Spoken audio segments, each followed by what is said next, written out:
নমস্কার, দর্পণ with Anjan YouTube চ্যানেলে আপনাদের স্বাগত। শূন্য থেকে কি ঘুরে দাঁড়াতে পারবে সিপিএম? এই মুহূর্তে বাংলার রাজনীতিতে কিন্তু একটা বড় প্রশ্ন।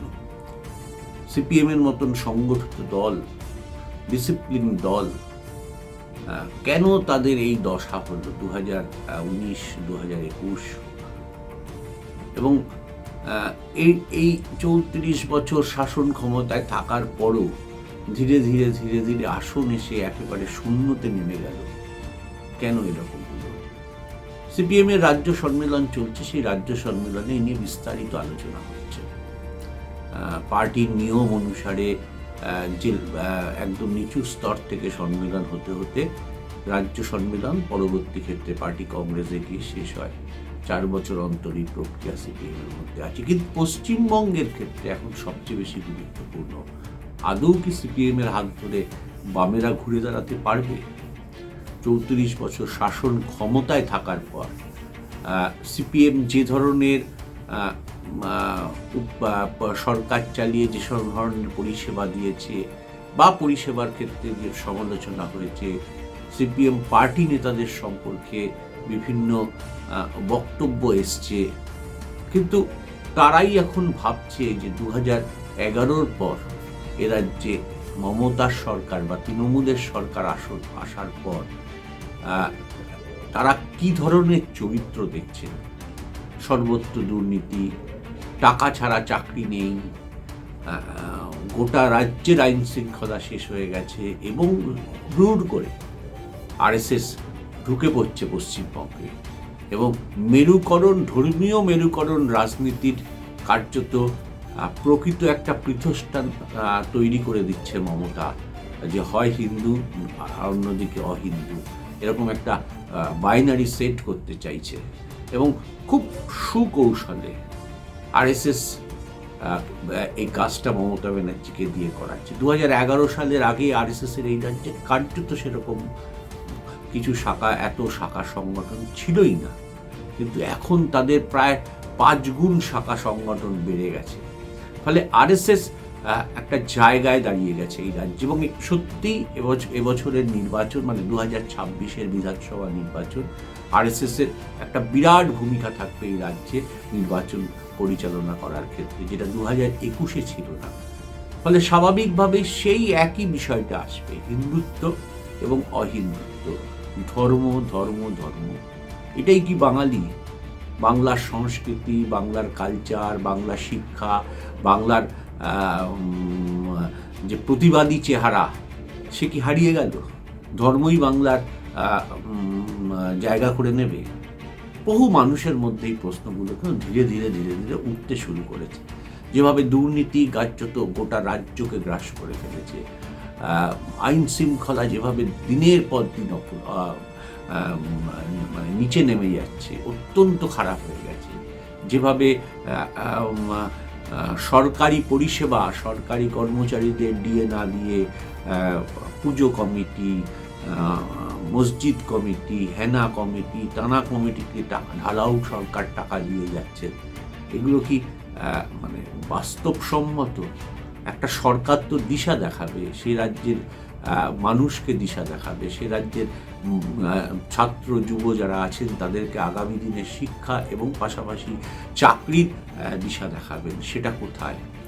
একটা বড় ভ্যাকুয়াম কিন্তু তৈরি হয়ে গেছে, কিন্তু সেই ভ্যাকুয়ামে দাঁড়িয়ে ধর্ম একটা বড় জায়গা নিয়ে নিয়েছে। এবার এই ধর্মকে কিভাবে কাউন্টার করতে পারবে বামপন্থীরা, বিশেষ করে সিপিএম, তা একটা 2026-এ কিন্তু বড় পরীক্ষা। এবং রাজ্য সম্মেলন সিপিএম এর কার্যত সেই দিকটাই নিদর্শন দিক করছে, যে বাইনারি, ধর্মীয় বাইনারি বা ধর্মীয় মেরুকরণের বিরুদ্ধে তাদের লড়াই কতটা পৌঁছবে, যেখানে দাঁড়িয়ে শূন্য থেকে আবার কি তারা ফিরে আসতে পারবে? তাদের সম্মেলনের মধ্যেই প্রশ্ন উঠছে, তাদের সাংগঠনিক বিষয় নিয়ে প্রশ্ন উঠছে, ত্রুটি বিচ্যুতি নিয়ে যারা প্রতিনিধি তারা আলোচনা করছেন, নিচুস্তলার সংগঠনের হাল খুব খারাপ আলোচনা করছেন, বিভিন্ন সামাজিক গোষ্ঠীর সঙ্গে পার্টির দূরত্ব বেড়েছে আলোচনা করছেন, পার্টির সদস্য গ্রহণ করার ক্ষেত্রে বহু মানুষের অনীহা তারা আলোচনা করছেন সম্মেলন মঞ্চে দাঁড়িয়ে। কিন্তু নির্যাসটা কি আগামী দিনে পার্টির সেই পুরনো সংগঠিত শক্তিশালী একটা বুথে বুথে সংগঠন, একটা ডিসিপ্লিনারি ওয়ার্কার দেখাতে পারবে, যেটার ওপর মানুষ ভরসা করতে পারবে? নিঃসন্দেহে এবারের রাজনৈতিক দিক দিয়ে সিপিএমের এই রাজ্য সম্মেলন এখানেই সবচেয়ে বেশি গুরুত্বপূর্ণ। মানুষ কিন্তু চাইছে যে অন্য বামপন্থীরা আসুক, কিন্তু মানুষ প্রকৃত বিকল্প বা হিসাবে বামপন্থীদের নিয়ে এসে কী করবে, বা কাকে তারা আগামী দিনে নেতৃত্বে আনবে, এই প্রশ্নটার মধ্যে কিন্তু অনেক ধোঁয়াশা থেকে যাচ্ছে।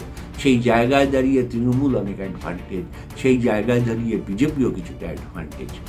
এক ধর্মীয় মেরীকরণ, দুই রাজনীতির নেতৃত্বের মুখ বলতে আমরা যাকে বুঝি সেই মুখ, দ্বিতীয় এই একটা বড় অনুপস্থিত কিন্তু বামপন্থীদের মধ্যে। ঠিকই অনেক অনেক অনেক ছাত্র যুবরা নতুন মুখ হিসাবে উঠে এসছেন, তারা রাজ্য জুড়ে কার্যত প্রতিনিয়ত আন্দোলন করছেন। এবং সত্যি যদি বলেন, মানে আমরা যারা সাংবাদিকতার প্রফেশনে আছি আমরা দেখছিও তাই, যে বিরোধী দল হিসাবে বিজেপির শাসক দলের বিরুদ্ধে যে ধরনের আন্দোলন করার কথা, তার কয়েক গুণ বামপন্থীরা আন্দোলন করছে, কিন্তু কোথাও যেন সব কিছু করে ভোট বাক্সে ভোটটা আসছে না।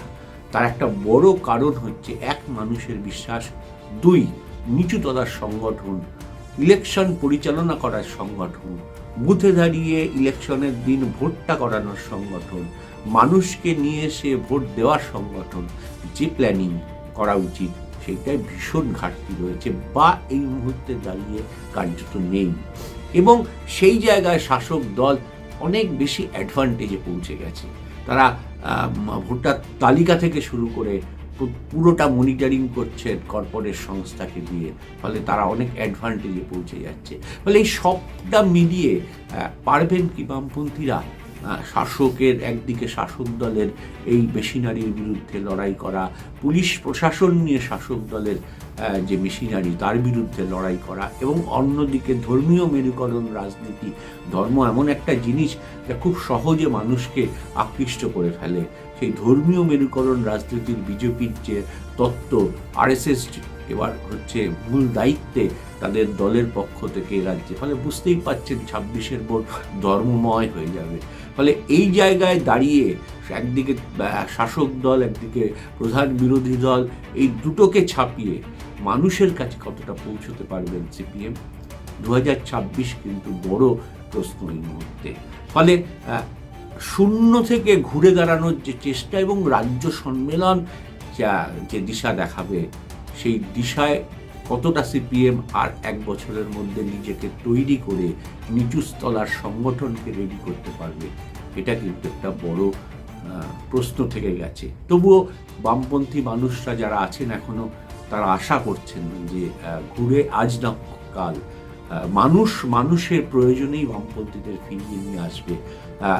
এখনো বামপন্থীরা সেটাই মনে করেন, কিন্তু বামপন্থীদের এই মনে করার মধ্যে বসে থাকলে হবে না, মাঠে নেমে মানুষের পাশে দাঁড়াতে হবে।